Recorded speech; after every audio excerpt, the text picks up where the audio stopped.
Yes. Ano kaya? Lagi ka nagpapasalamat sa Mangumpra Diyos. kaya ako dyan Diyan kanya mas pagpapalagi. Dami na ganun dyan. Amen. At anong pinakamagandang paraan ng pasasalamat? Live your life to the fullest. Kasi maraming nagano. Try your best to be faithful Hindi nga lang to din, God. hindi daw hindi ipares. Subukan mo na maging blessing ka sa ibang tao. Nag-50 ang isang Yan din ang isang bukos paraan natin para makakita natin Ano ang lang, ating utang na minsan loob. 3 peraso, minsan pinipili ko rin yung hindi So yan pares. po yung ating assignment ngayon. Huwag lang kayong magpasalamat, but please choose So anong to gagawin become natin happy dyan? today. Live your life to the fullest today. Bawal mo nang nakasimangot. Amen? Itago ko na yung Sabihin niyo yung mga katabi niyo, kasi bakit na naman? Ano natin to? Kahit na traffic, bawal sumimangot. Smile, thank God. May kirot, hindi yung pangangatawan. Smile, thank Pagpahabain mo God. hanggang dyan din. Nag-aaway kayo. Hindi yung asawa, Hindi na smile, bawasan. thank God. Kung gusto mo May siya nag-message pabain, po huwag na bawasan. Father, ba't ganyan yung advice mo? Nag-aaway na nga kami, may problema na ako sa asawa ko. Magpapasalamat pa ako sa Diyos. Pwede rin. Ito pong sagot ko. Tignan mo kung ano yung nararamdaman mo. Tanggalin lang yung Grabe na nga yung inyong kalagayan. Miserable na nga kayo. Lalo pa kayo nagiging miserable. Lalo pang tumitindi yung away niyo dahil mayroong kulang sa inyo. Hindi kayo marunong Para pwede ko isabit magpasalamat. na lang sa tenga ko, no? Nakakatawa minsan yung mga ibang misis. Pagbuhay yung mister, inaaway. Pagpatay na, humahagulgol. Pag nililibing na, sumisigaw, yung misis, sama mo ako, sama mo ako. Yan sa Lord is may bago. Ngayon, nakitulak, nahulog dun sa hukay. Ano siya ako? Ano siya ako? Sabi. i-level natin to. Ikuha. Bakit masama ang loob mo? Kasi hindi mo nakikita ang pagpapala ng Diyos. At anong dahilan? Nagkukulang ka sa pasasalamat. Amen? Again, bawal muna ang nakasimangot. Smile and thank God always throughout this day, throughout this week. And you will feel good. And God's blessing, graces, will abound in you. Sumayo ang Panginoon. Sumayo rin. At kayo basbasan ng Diyos, makapangyarihan sa lahat. Sa ngalan ng Ama, ng Anak, ng Espiritu Santo. Ang ating misa ay natapos na. Humayo kayo sa kapayapaan ni Kristo. Salamat sa Diyos. Malinis.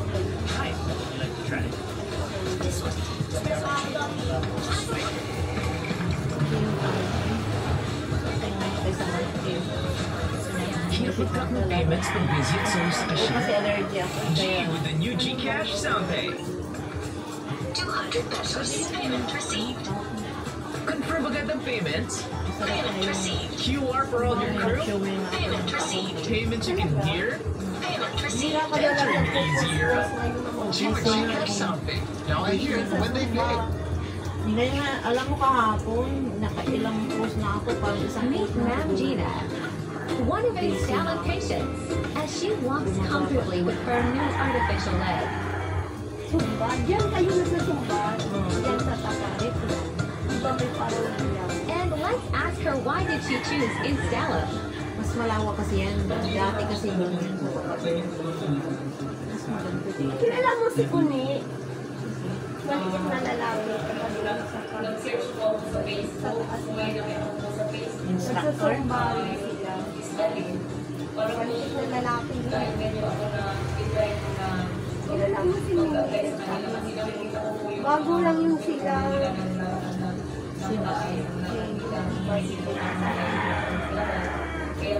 Kilala mo si Nini? Bago lang lang sila. Dati Si Kuni. We are so honored to have Matagal you, na Ma'am kami. Gina. Kasi lang. Thank you so much for Nung wala choosing pang lockdown, Installa. active kami dyan. Simulang pagka-lockdown, kanya-kanya na rin yung mga kasamahan namin. Si ano, yung ano namin doon sa Sa 157 kami dati kila Helen eh. Araw-araw kami tuwing umaga. Alas 6. Nung wala pang lockdown. Kasi walang pag-lockdown.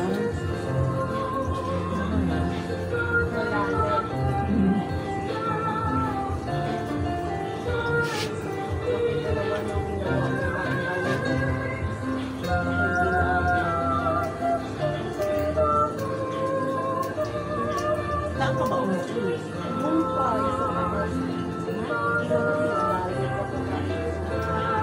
Nakasama ka ninin?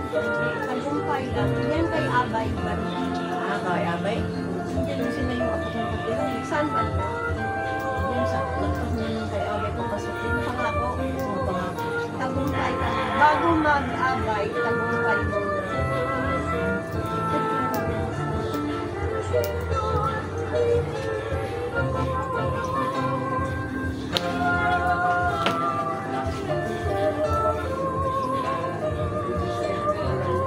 Gising pa yung umuwi.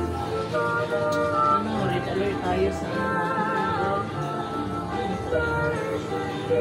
Sayang na. alam naman yan kung sino ang oras na eh. Sino mo sa mga Davao? Sa Cebu sa amin. Malapit tayo doon. Ay Cebu, yun sa amin. Sa Saan Bugo. kami? Isla kami. Bugo yung Bugo Cebu yun.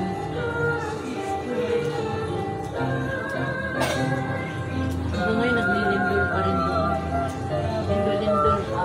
Minsan daw sa isang araw, kawalo. pero malakas ka naman. Minsan sa gabi, naglilindol pa rin. Ha? So, hindi na siya. Pero mas malakas pa yung sa Cebu o sa Davao. 7.5. Depende sa area.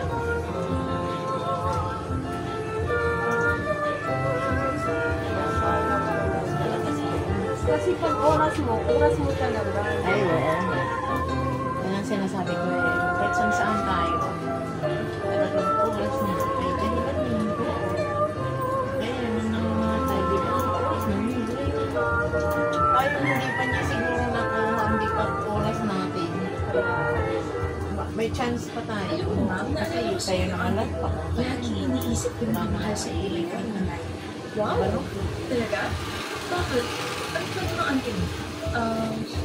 Yung auntie sa rin ko, OFW siya. Sa nauna. Never nakalimutan na alagaan mo kahit nasa Manila siya. Lalong-lalo na namatay na. Kahit hindi mo pa oras, kahit mabubuhay ka pa. Yung talagang hindi pa oras. Yung dami ng di ba no? Sobra. Hindi ko pa rin matanggap ito. Wala na akong dati ang tatay. Basta pangyayari. Nalulungkot ako para sa'yo. Para sa ating lahat. Pero, promise, uwi ako. Tinayagan ako ng boss ko na mag-ibig ako dito.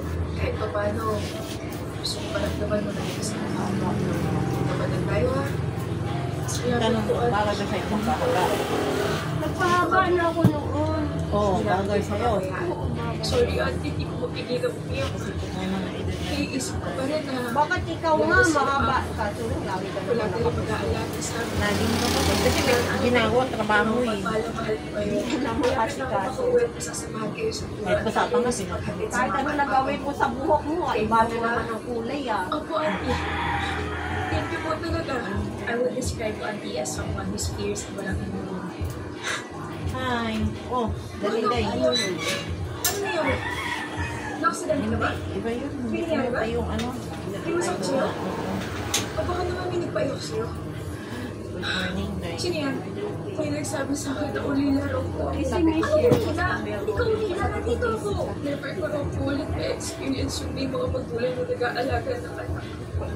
Dana! O, magulang mo. So, nung dumating ka sa akin, magulang mo na ako. Kamupapa ako ko sa mga sinasabi mo. Okay?